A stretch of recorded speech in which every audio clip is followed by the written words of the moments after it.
Can everybody hear me okay? Oh, sorry. I always Yep. forget I have to hit the share button Yep. to get to here. Here we go. Perfect. Thank you. All right. My name is Jessica Wright, and I am a research geneticist with the Pacific Southwest Research Station. My email address is at the bottom of this slide, and if you have any questions, please reach out to me. I do want to thank the organizers for the opportunity to give this presentation, and thanks Derek for a great talk before. I think he set up a lot of the ideas that I'm going to be talking about today. So I've been focused on this question of seed source and seed transfer in a post-fire reforestation projects. So this is the campfire, which Britta talked about earlier today. And when one is going to do a reforestation project here, one of the first things that has to happen is the seeds have to be ordered. You have to call the seed bank in the nursery and get some seedlings growing so they can be planted. And so a decision has to be made about what those seeds are that are getting ordered. And that's been the focus of my research recently. And so as Derek pointed out, this is actually, I put in a copy of the old version of the map. To select the source of seed for these projects, we use the California seed zone map, and we move seeds safely within a 500-foot elevation band within each seed zone.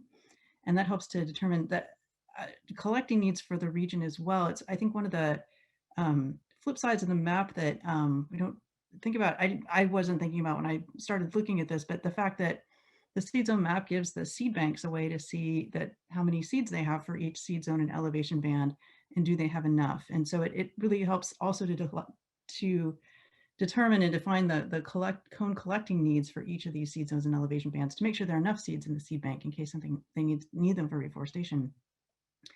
Another interesting feature about this map is there is only one map for all tree species here in California. So there's oaks, pines, incense cedar. This is the same map for all species.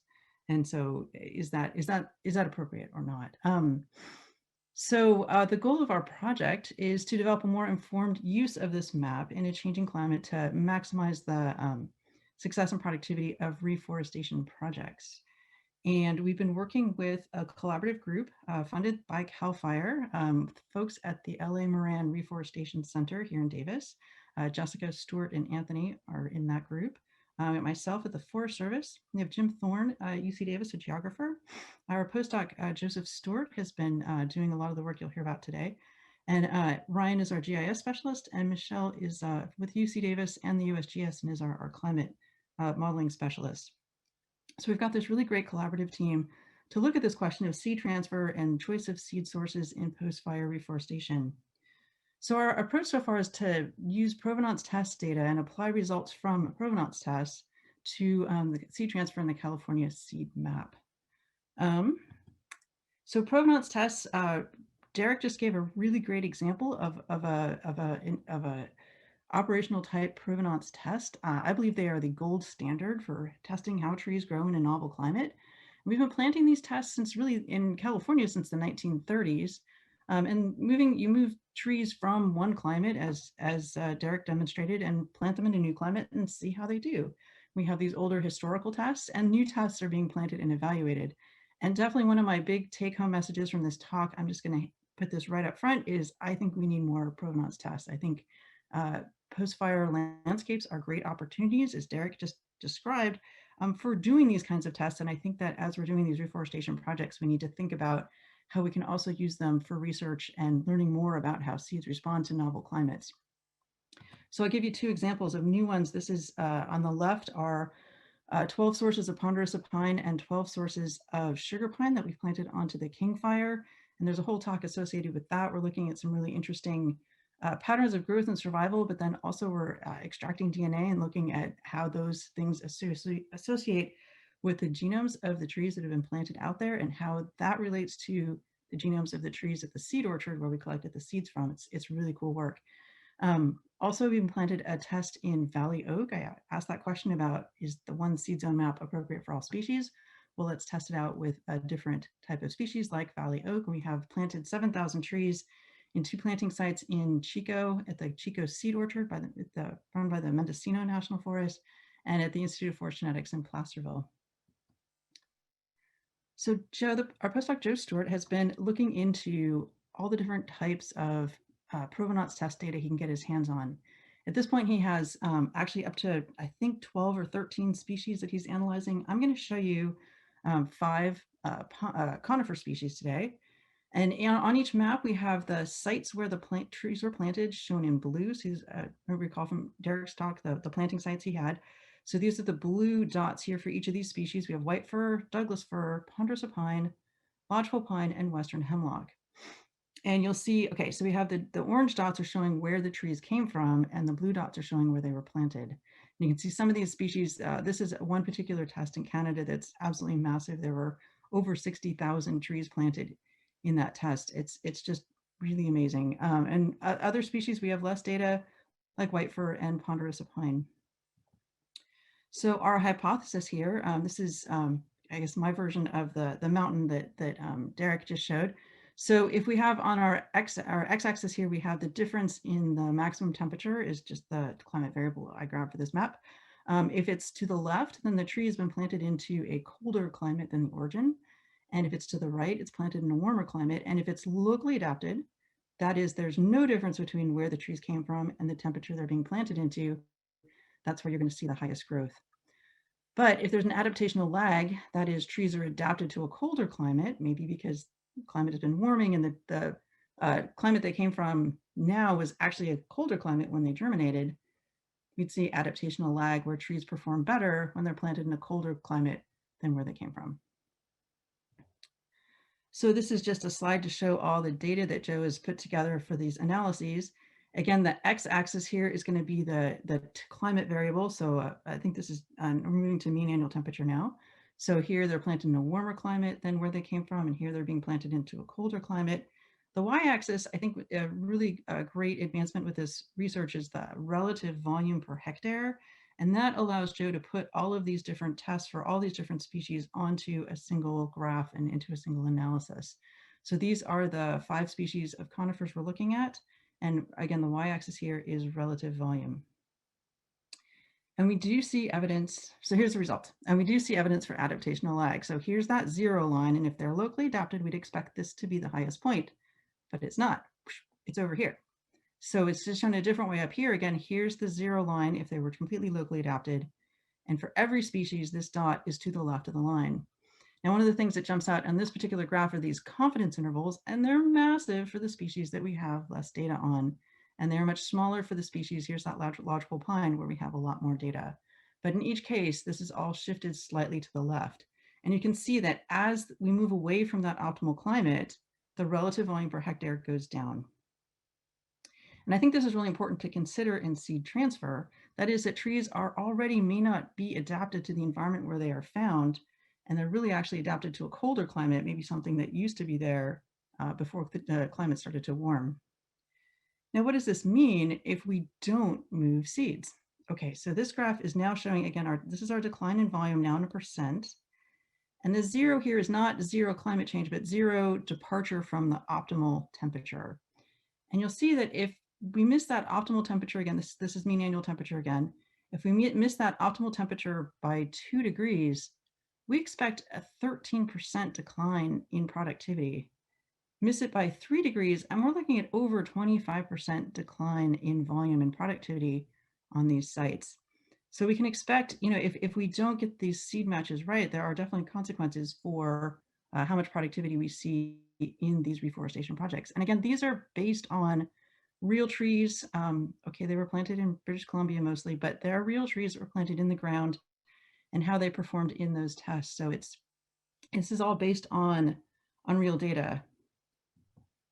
So how do we use these results? So let's apply these expected reductions in productivity to climate models and model current and future climate in each seed zone. So Joe has developed this tool, and I'm going to give you the link to it in just a second. And in this tool, you get to select your planting site, and this is the King Fire. So I like to, it's my favorite seed zone. So we're going for seed zone 526 at 4,000 to 4,500 feet. It's where the picture of the little pine seedling was earlier in my talk. So the planting site now is outlined in blue, and we've color-coded how the different seed zone and elevation band combinations. Remember, Derek was showing these great squiggly lines, but here they are all across different seed zones. And so the color here indicates how good of a match is based on that percent decline in productivity. And I'm going to throw in a bunch of data here. Down at the bottom is the website. And Kelly, if you could pop that into the chat, that would be great. We use the seed sources. Each of these, we assume they're adapted to the source they're from, and that hasn't changed. So we're using a 1940 to 1969 data for the climates for the seed sources. And the climate futures, we use ensemble means of 10 loca GCMs with a centroid. It's a 19-year centroid. So there's a little technical climate data for you. And the tool puts out this very nice table that tells us all about our best matches. So here we are at this seed zone, and you'll see these are the excellent matches that come out in bright green. But I want to point out here that the first two, 120, is actually, it's down here on the Los Padres down here. They're way down here in the Coast Range, really far away.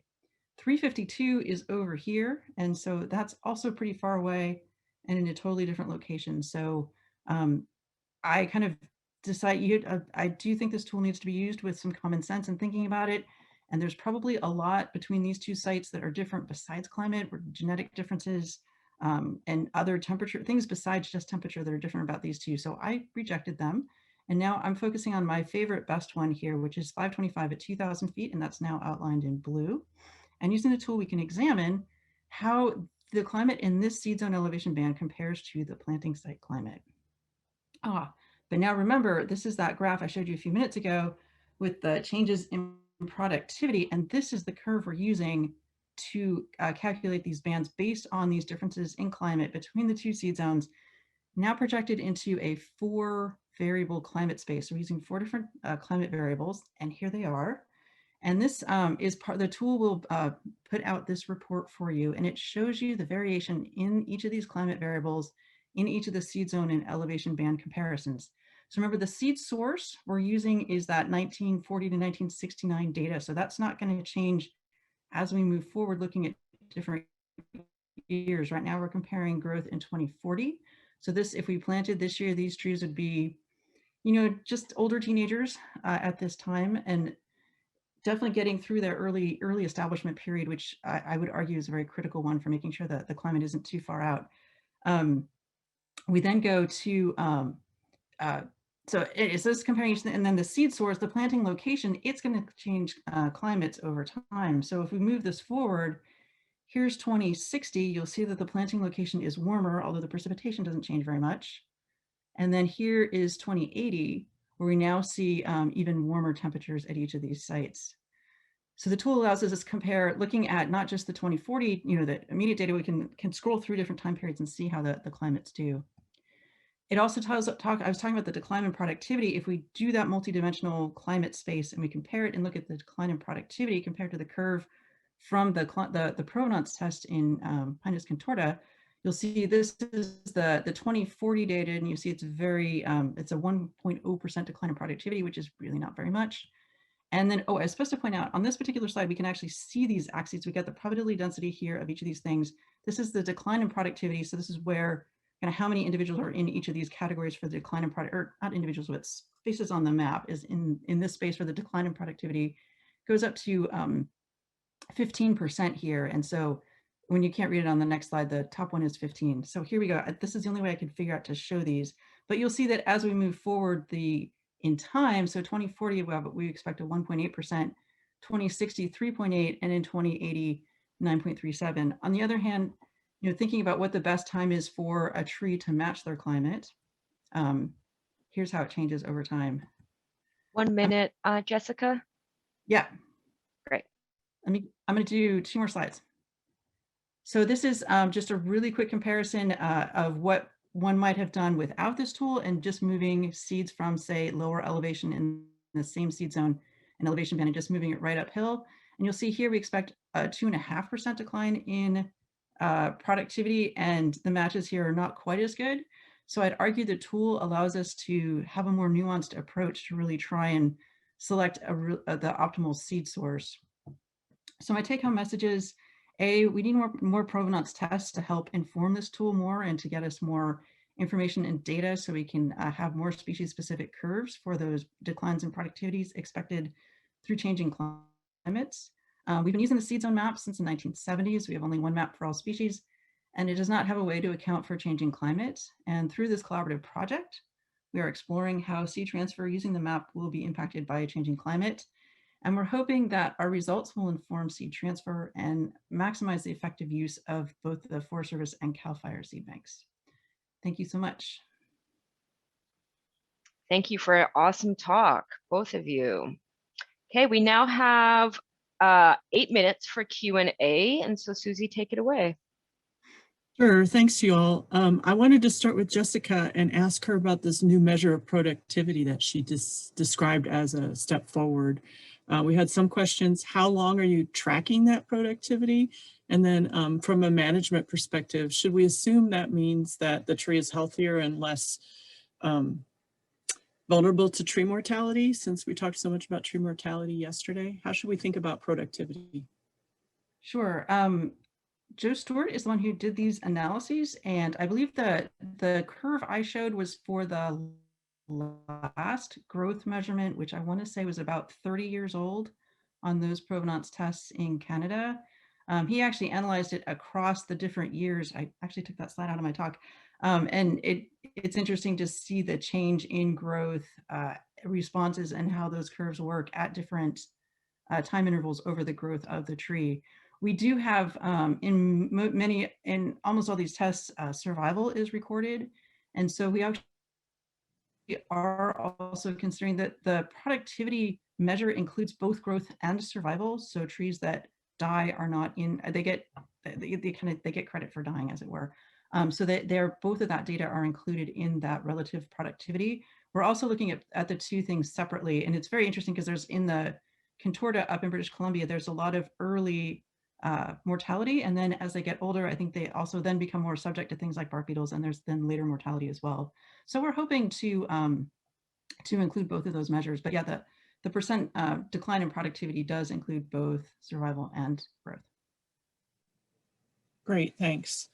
And then a question for Derek, and it was a little bit about the elevation bands. One question was that the low elevation site climate distribution had good correspondence with temperature.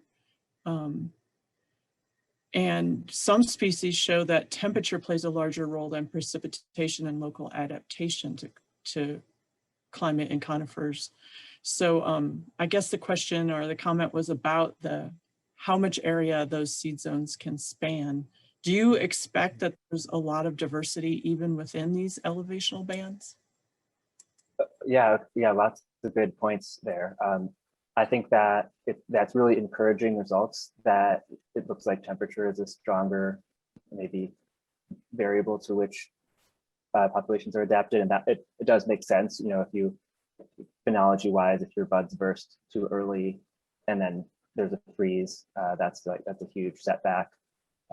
Although, you know, we do know drought adaptation is really important too. So some of the weaker precipitation adaptation signal could potentially be due to challenges in mapping precipitation, but it is, you know, optimistic that we do see the strong temperature signal, because that's what we can map and what the seed elevation bands capture more precisely and more reliably. And then in terms of variability, was it referring to genetic variation within Yes. seed lots? Yeah, I think that also is another like major plus we have working with this. Trees tend to have a huge amount of adaptive standing genetic variation in populations, and Jessica might have some input on this too, I'm sure. But I'm always, you know, really amazed by some studies that show, you know, pollen flow can go from like cross state lines, even a ton of gene flow naturally, even, which can every generation bring in more alleles into populations. So I think, you know, a lot of the adaptation actually happens every generation, weeding out the maladaptive alleles that flow in from other environments. So you know, when we collect seeds from a population, they probably have, you know, well, obviously 50% alleles from the local population, but potentially up to 50% of their alleles from other populations. So that does help to kind of buffer and prevent us from cannibalizing the gene pool too much. Great, thanks. We also had some strategy questions. The first one's for Jessica. You talked about using a specific seed zone, but given that there's uncertainty in the future climate, is it appropriate to think about using a wide variety of seed zones in outplanting rather than just one or two, so that you're having a more diverse approach? How do you think about that? I agree. A seed mix is a good approach for ensuring that something survives, that something's well adapted in what you plant to the environment you're planting for.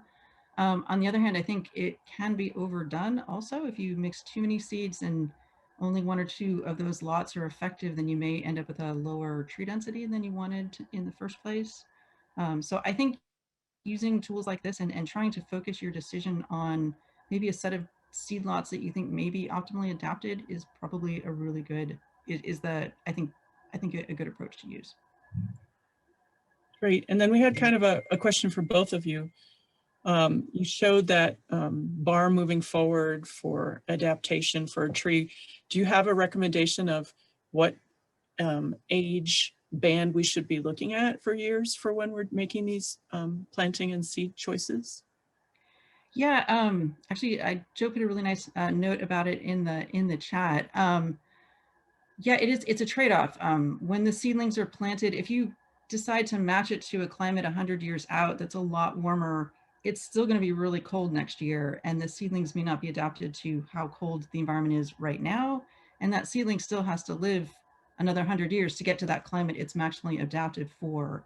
So I do think focusing on that 20-year early growth period in British Columbia, their guidelines use a quarter rotation as their climate that they match to, and I think that is definitely a good way to think about it. I do like using the tool to look forward and see how it's going to be in the future, and maybe try and bracket it a little bit that way. But I think focusing on that quarter rotation is a good approach. Great, and Derek, if you have an opinion too, I just want to draw everyone's attention that Emilio put the Menti link in the chat box, so please go ahead and add your comments here while we're finishing up the Q&A. Go ahead, Derek. Yeah, I think I just want to second what Jessica said. I think the tool and Joe Stewart's analysis really is an amazing step forward for asking those sorts of questions about how far in advance of climate change can we be moving seedlings, and really quantitatively estimate that decline in productivity associated with that. So yeah, I think using the results of those analyses and that tool is really a great resource. And then just a last follow-up question was about the tool. And yesterday we heard a lot about the extreme events that actually cause tree mortality. You know, the couple months of high severity weather with heat or drought. How could this tool be used to address those extremes? Is there any ability to do that? Those extreme events are harder to capture. The data for the productivity is based on 30 years of growth. So there were probably some extreme events in the lives of those trees, but they tend to be a bit more random, more stochastic. I will say that the models that were used with the 4 different climate variables, it had an R squared of 0.42, which means it explained 42% of the variation. That means there's a lot of other variation out there. Soils, slope aspect, these extreme events that aren't captured in climate models, they're definitely out there. But I will say, using the climate variables, the 4 that we used, we capture a lot of the variation in tree performance by just using those 4 variables.